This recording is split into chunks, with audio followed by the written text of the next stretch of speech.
नमस्कार, आप देख रहे हैं मथुरा न्यूज 24 और मैं हूं आपके साथ आकांक्षा शर्मा। चलिए रुक करते हैं खबरों की ओर। नवनियुक्त एडीजे राजीव कृष्ण ने कुंभ मेले का दौरा किया, साथ ही पुलिस लाइन में हो रहे कार्यों का भी निरीक्षण किया। आपको बताते चलें कि 14 फरवरी को सूबे के मुखिया योगी आदित्यनाथ वृंदावन कुंभ मेले में पधार रहे हैं, जहां वे वृंदावन नगर भ्रमण भी करेंगे, जिसको लेकर एडीजे राजीव कृष्ण ने शनिवार को सभी पुलिस कर्मचारियों के साथ बैठक आहूत की, जिसमें सभी कर्मचारियों द्वारा की गई तैनाती के बारे में बताया। इस बारे में जानकारी देते हुए एडीजे राजीव कृष्ण ने बताया कि कल माननीय मुख्यमंत्री जी का यहाँ वृंदावन में आगमन है, उनके कई कार्यक्रम हैं और उसके लिए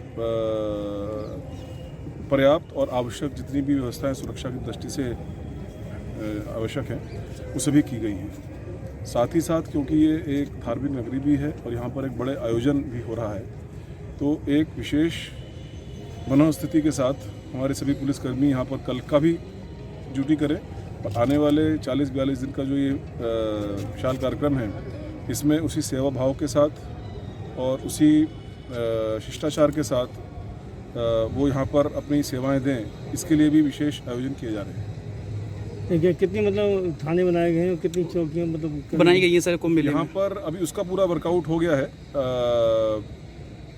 मेरे ख्याल से यहाँ पर चार यूनिट्स हैं, 3 पुलिस कैंप हैं और 12 चौकी हैं। तो वो इस प्रकार से व्यवस्थित की गई हैं कि सभी क्षेत्र जो है पूरा वो उनको एक प्रॉपर सिक्योरिटी, सेफ्टी और सर्विस तीनों ही प्रोवाइड कर पाए, उसी हिसाब से यहाँ पर व्यवस्थित की गई है। इसके बाद कल बांकेबिहारी के दर्शन करने में जाएंगे, कल इतवार का दिन है तो श्रद्धालु भी परेशान होंगे, इसको देखते हुए ट्रैफिक व्यवस्था भी बढ़ी है, उसके लिए क्या रहेगा? क्या व्यवस्था? हमारी पूरी व्यवस्था का केंद्र बिंदु यही है कि सुरक्षा के साथ साथ सुरक्षा भी कॉम्प्रोमाइज़ ना हो और साथ ही साथ जो श्रद्धालु जन हैं जो यहाँ पर विभिन्न कार्यक्रमों में सामान्य तौर पर आ रहे हैं और संडे होने की वजह से ज़्यादा संख्या में आएंगे, उनके दर्शनों में भी कोई अनावश्यक विलंब ना हो। जो थोड़ा बहुत कॉम्प्रोमाइज़ करना हो वो तो एक सुरक्षा की दृष्टि से आवश्यक होगा, बट कोई अनावश्यक विलंब ना हो।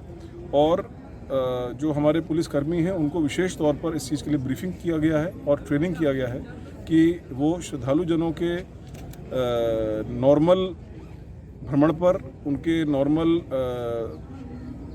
जो उनका दर्शन है उसमें कोई व्यवधान उत्पन्न ना हो। सर जी बताइए, मतलब जैसे दर्शनार्थियों को रोका जाता है, रोका तो नहीं जाएगा उनको? नहीं, मैंने ये नहीं कहा। मैंने कहा कि जो सुरक्षा के लिए आवश्यक होगा, उस मिनिमम आवश्यकता को देखते हुए हमारा पूरा प्रयास ये रहेगा कि पूरे सेवा भाव के साथ और शिष्टाचार के साथ हम जो श्रद्धालु सामान्य हमारे यहाँ पर दर्शनार्थी आ रहे हैं उनको कोई असुविधा ना हो। Thank you. Yamuna express way kilometre संख्या 120/121 के मध्य आगरा से नोएडा जा रही स्विफ्ट डिजायर कार में आग लग गई, जिसके बाद गाड़ी में सवार सभी 3 लोगों को सुरक्षित निकाला गया।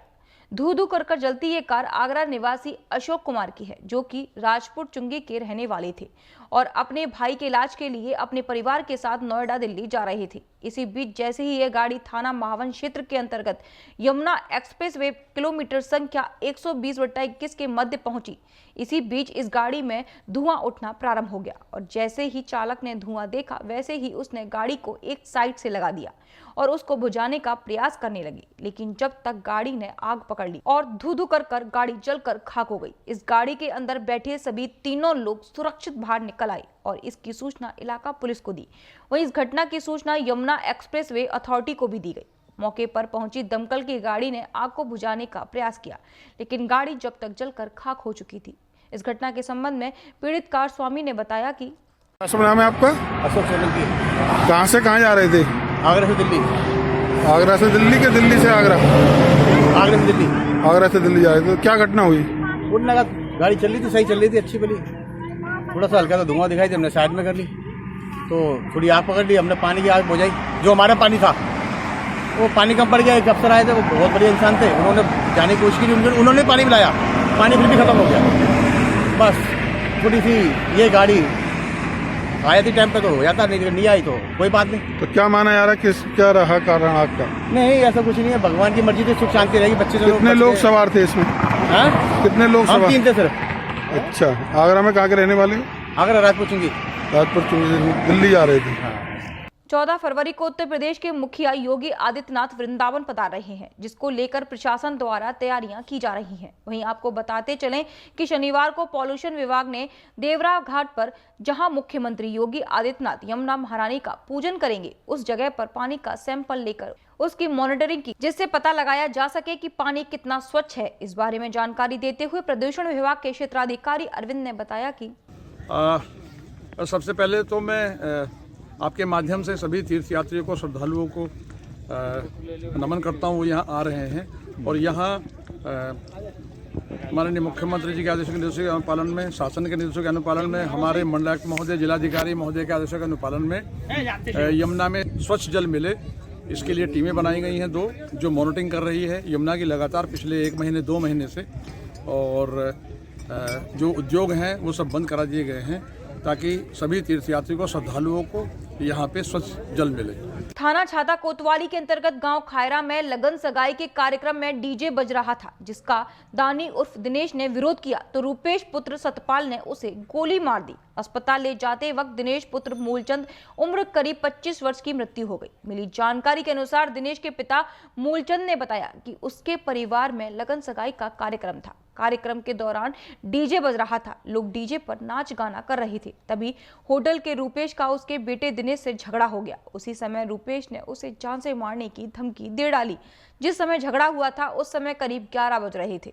उसके कुछ समय बाद लगभग 2 बजे रूपेश अपने साथियों के साथ रामदेव शर्मा के यहाँ आया, जहां पर दिनेश सो रहा था। उसने पहले तो उसके पैर में डंडा मारा, जैसे ही वह जगा तो उसे गोली मार दी। गोली मारते ही वह मौके से फरार हो गया। घटना की सूचना मिलते ही परिवारजन एकत्र हो गए और घायल दिनेश को नियति हॉस्पिटल ले गए, जहां पर उपचार के दौरान उसे मृत घोषित कर दिया। इस खबर को सुनते ही परिवार में कोहराम मच गया। वहीं घटना की सूचना पाते ही थाना छाता कोतवाली इंस्पेक्टर रवि त्यागी मौके पर पहुंचे और घटना का जायजा लिया। वहीं परिवारजनों ने आरोपियों के खिलाफ एक प्रार्थना पत्र लिखकर मुकदमा पंजीकृत कराया। आपका? मेरा नाम रामदेव जी। क्या कुछ घटनाक्रम है, क्या कहेंगे घटनाक्रम? हमारे पड़ोस में सोनलाल के बच्चों की लगन सगाई आई हुई थी। सोनलाल के? हाँ जी, लड़के जी। सोनलाल के लड़के हरिओम व पवन दोनों की लगन सगाई पड़ोसी गांव नौगाई से आई थी। तो वहाँ पर पवन व हरिओम के मौसी के लड़के रूपेश व भरत पुत्र सतपाल निवासी होटल मौजूद थे। सभी लोग जैसे रिश्तेदार विदा हुए, खाना खाने के बाद में डीजे व बैंड बाजे पर नाच गाना हुआ था। तो वहाँ के जो कुछ लोगों ने कि भाई एक ही साथ आप लोग नाच लो, जगह जगह मत नाचो, आपस में झगड़ा करेंगे। तो जो घर पर जो बॉक्स बजा रहे थे उन बॉक्सों को बंद कराने के लिए रूपेश से बोला, तो रूपेश ने उनसे बदतमीजी की व नहीं बंद करने की धमकी दी। जैसे ही उसको बॉक्स और डीजे को बंद कराया तो रूपेश दिनेश पुत्र मूलचंद को धमकी देते हुए कि ठीक है, मैं आप रुक जाओ, मैं अभी 2 घंटे में आपको जान से मार दूंगा, देते हुए वहाँ से भाग गया। वह उसके कुछ समय बाद वापस आया अपने अन्य साथियों के साथ और पहले उसको सोते हुए में लाठी डंडा से प्रहार किया। उसके पैर में चोट लगी और तुरंत जैसे वो अपने चारपाई से उठा दिनेश, तो तुरंत गोली मारते हुए अपने हथियारों का भय दिखाते हुए वहाँ से फरार हो गए। क्या नाम है? बेदराम शर्मा। कहाँ के रहने वाले हैं आप? खायरा। क्या घटना हो गई? ये लगन सगाई में जो फंक्शन में आए हुए सब रिश्तेदार, तो शाम को जो बैंड बाजे जो बजवायो तो वहाँ तो जनानी जो नाच रही और छोटे बॉक्स धर के ये मेहमान सोन लड़का जो वो अंदर दूसरी जगह नाच रहे। इनमें वहाँ पे नाचवे में कोई बंद करो चलाओ, बंद करो चलाओ, वहाँ में वातावरण भरे। तो वानी कहिए कि तू असली माँ बाप को है तो आपके चला दे, या जो पकड़े हुए या को लड़का हो आरोपी है जो।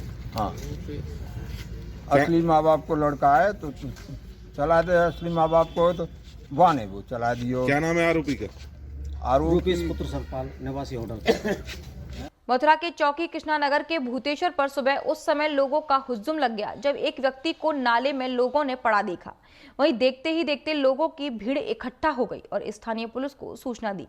वहीं मौके पर पहुंची इलाका पुलिस ने पाया कि नाले में एक व्यक्ति पड़ा हुआ है, जिसे बाहर निकलवाया गया एवं जांच में पाया कि व्यक्ति की रात्रि में नाली में गिर जाने से मृत्यु हो गई है। वही व्यक्ति के बारे में अभी कुछ पता नहीं चल पाया है कि यह कहां का रहने वाला है। पुलिस सबूतों के आधार पर मृत व्यक्ति की जांच में जुट गई है एवं शव को कब्जे में लेकर पोस्टमार्टम के लिए भिजवा दिया। वहीं स्थानीय लोगों ने एवं पुलिस के अनुमान के मुताबिक बताया जा रहा है कि यह व्यक्ति अधिक शराब के नशे में नाले में रात्रि को गिर गया। नाम है आपका? मेरा नाम बंटी। क्या मामला हो गया था? मामला ये हुआ था, एक रात को कोई शराबी था, इसमें नाले में गिरा पड़ा मिला था। सुबह जब मैंने शटर खोली तो वो नाले में पड़ा हुआ था। मैंने पुलिस को सूचना दी थी। सूचना के बाद पुलिस आई थी। पुलिस आने के बाद में डेड बॉडी को निकाल के ले गई, शायद पोस्टमार्टम के लिए। पता पड़ी कहाँ का है वो? नहीं, ये कोई पता नहीं लगा कि कहाँ का है, अभी तक कोई पता नहीं है उसके बारे में। मथुरा जनपद में ऊर्जा मंत्री के निर्देश पर सक्रिय हुए विद्युत विभाग के द्वारा लगातार क्षेत्रवार चेकिंग करते हुए कटौती मुक्त विद्युत सप्लाई की व्यवस्थाएं सुनिश्चित की जा रही हैं। इसी श्रृंखला में शनिवार को अधिशासी अभियंता शहरी मनीष गुप्ता एवं उपखंड अधिकारी अंशुल शर्मा साइकिल पर बैठकर अपनी टीम के साथ डैम्पियर नगर क्षेत्र में भ्रमण पर निकले। मुख्य रूप से बिजली की 11 kVA की लाइन की पेट्रोलिंग के साथ स्थानीय उपभोक्ताओं से भी मुलाकात कर विद्युत आपूर्ति संबंधी व्यवस्थाओं के विषय में जानकारी प्राप्त की। पेट्रोलिंग किए जाने के दौरान साइकिल से भ्रमण करते हुए विभागीय अधिकारियों को कुछ स्थानों पर अनावश्यक रूप से लगे विद्युत खंभे नजर आए, जिसे लेकर विभागीय अधिकारियों को निर्देशित किया गया। तो वहीं ट्रांसफार्मर के निकट लगे कूड़े के ढेर पर भी हादसे की आशंका के चलते विभागीय अधिकारियों के द्वारा नगर निगम को पत्र लिखे जाने की कार्रवाई भी की जाएगी। इस पेट्रोलिंग भ्रमण के संबंध में विद्युत विभाग के अधिशासी अभियंता शहरी मनीष गुप्ता ने जानकारी देते हुए बताया। जी बताएं सर, आज जो आपने साइकिल पर दौरा किया है क्या कुछ था? ये माननीय ऊर्जा मंत्री जी के निर्देश है कि आगामी गर्मी को देखते हुए उससे पूर्व जो भी अगर किसी 11 kV फीडर में 33 kV फीडर में कोई भी समस्याएं हैं उसको पहले दुरुस्त करा लिया जाए। तो मार्च तक का जो टाइम है हम लोगों को दिया गया है, उसी को मद्देनजर रखते हुए हमने आज साइकिल से अपने क्षेत्र में, क्योंकि माननीय मंत्री जी कई बार अपील भी कर चुके हैं कि अगर कार्य क्षेत्र आपका 5 किलोमीटर की परिधि में है तो आप साइकिल का ज़्यादा से ज़्यादा प्रयोग करें। तो हम साइकिल से डैम्पियर नगर फीडर जो 11 kV फीडर है हमारा, उसका निरीक्षण कर रहे हैं, उसकी पेट्रोलिंग कर रहे हैं और जो भी इसमें खामियां हमें संज्ञान में आएंगी उनको शीघ्रता से दुरुस्त कराया जाएगा।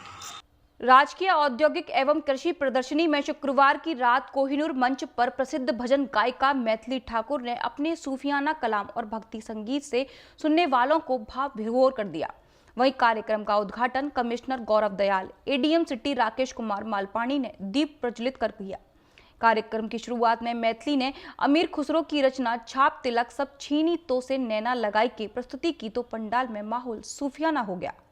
इसरो के साइंटिस्ट देश के लिए कितना बलिदान देते हैं यह आप भली भांति जानते हैं, परंतु एक साइंटिस्ट अलीगढ़ पुलिस की कार्यशैली से खासा परेशान है। वह थाने से लेकर अलीगढ़ के वरिष्ठ पुलिस अधीक्षक दफ्तरों के चक्कर लगा कर अपनी शिकायतों को लेकर मेहनत करते हुए नजर आ रहा है, परंतु अलीगढ़ पुलिस के रवैया ने परिवार को मुश्किल में डाल दिया है। दरअसल आपको बता दें कि इसरो के वैज्ञानिक ठाकुर सुदेश रुणीजा वर्तमान पंजाब में नासा में कार्य कर रहे हैं। सुदेश रुणीजा ने बताया कि उनके माध्यम से गांव में ही एक जमीन खरीदने को लेकर शिव कुमार मिलन सुमित शामवीर से 11 लाख रुपए को लेकर सौदा हुआ था, परंतु वह लोग पैसे लेकर जमीन न देने पर मुकर गए और वह घर परिवार के सदस्यों को धमकाने व जान से मारने की धमकी देने लगे। इधर पैसे की वापसी को लेकर जब उन्होंने दबाव बनाया तो पिछले दिनों उनके पिता पर जानलेवा हमला करते हुए उनको गंभीर घायल कर दिया। जब इधर शिकायत को लेकर थाने में पहुंचे तो उनको टरका दिया गया, परंतु बड़े अधिकारियों के हस्तक्षेप करने के बाद अपराधियों के खिलाफ 307 अन्य धाराओं में मुकदमा लिखा गया, परंतु अभी तक गिरफ्तारी न होना, साथ ही धमकियां मिलना लगातार जारी है। तो अभी तक के लिए सिर्फ इतना ही। मुझे दीजिए इजाजत, फिर मिलेंगे नई खबरों के साथ। नमस्कार।